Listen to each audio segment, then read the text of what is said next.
Fired up. Fired up. Yeah!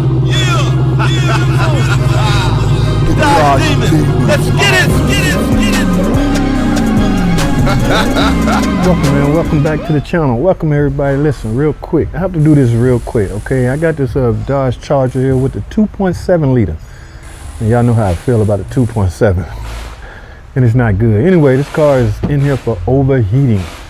Customer, I guess, tried their hand at it to fix the overheating, but in the process they managed to put my opinion wrong parts on it. So what I'm talking about is it came in with a code P2181, and that stands for cooling system performance. Basically, in a nutshell, that code will be stored if the system is low on coolant. So this one came in low on coolant. So as usual, during diagnostic, we need to put some coolant in it, or water. It can be liquid. Fill it up and then pressurize it, because what we're trying to do is find a leak. As you can see, my pressure tester right here. So now what I found after pressurizing it, of course, that's why diagnostic is very important. We're getting a leak at the thermostat bleeder valve housing. Now, this customer apparently used an aftermarket AutoZone bleeder valve, and it's not made strong enough to withstand the pressure that this 2.7 liter push out. And you got to also understand that if this engine is pushing out more pressure than it's designed for, it's supposed to, something's got to give. So the weakest point will essentially fail. In this case, it's the bleeder valve. So I'm gonna turn the camera around so y'all can get a better view at this valve. But like I say, man, that's why I'm a big advocate for OEM parts. Especially if you are working on a Chrysler, try to get all Mopar parts.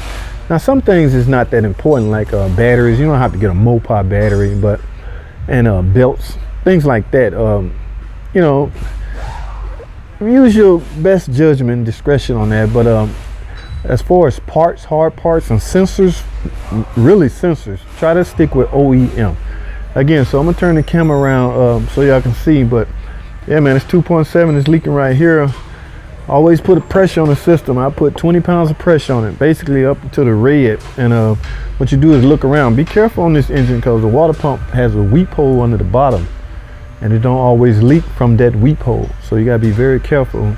Let it up in the air after you have it under pressure, and look it over real good. You'd be surprised what you may find.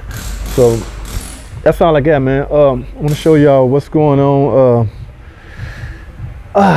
OEM parts, people. I mean, as simple as that. I mean, because if this pressure was high enough to blow this bleeder valve, chances are something else is going to blow. This is a high mileage 2.7, and over time, everything started to fail on this car. So, I mean, the main issue with these people wasn't keeping up their maintenance properly, and it was sludging up real bad. It's an all aluminum engine. So, but right now, like I said, it's in for overheating. Customers say I just replaced that. So what I'm gonna have to do is pressurize and bring her back here and show her exactly what I'm talking about. All right, that's the key word for the day: OEM parts, people. All right, on certain parts, mainly sensors and things like that. But I don't want this video to be long, so I'm gonna cut it short.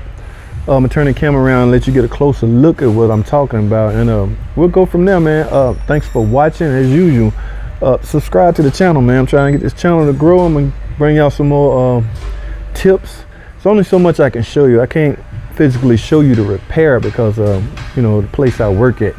Now, if I'm off in my other shop, then I can do repair or DIY videos. But I can keep you at least up to date this way. All right, so you know what's going on, what you should be doing. That's all I got, man. Thanks for watching. Comment and subscribe, and I'll see you on the next video.